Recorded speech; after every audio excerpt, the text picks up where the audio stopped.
আজকে আমাদের আয়োজন চলছে। আয়োজনে আজকে খুবই সামান্য পরিমাণ কিছু আছে। আমরা শিং মাছ রান্না করব। তো আমরা পেঁয়াজ মরিচ ভেজে নিয়েছি। তো আমরা একবারে মশলা মিক্সড করে মাছ মেখে নিয়ে তারপরে রান্না করব। আজকে আমাদের স্থানীয়ভাবে ট্রেডিশনালভাবে রান্না হবে।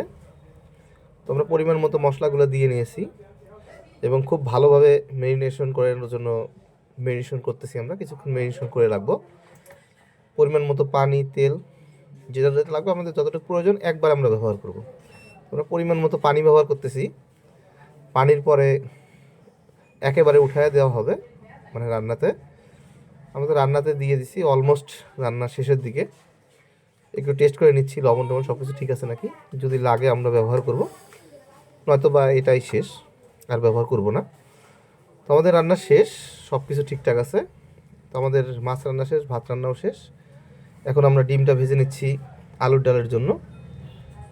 তো আপনাদের আলুর ডালটা রান্না করা দেখাইতে পারতেছি না, অনেকটা ভিডিও লং হবে। তো ডিমটা ভেজে নিলাম। আলু সাধারণত যেভাবে রান্না করে ওভাবে রান্না করা আছে, শুধু মিক্সড করা হবে ডিমের সাথে। রান্না সব শেষ, আমরা এখন খাওয়ার জন্য প্রস্তুত। আল্লাহ হাফেজ, সবাই ভালো থাকবেন।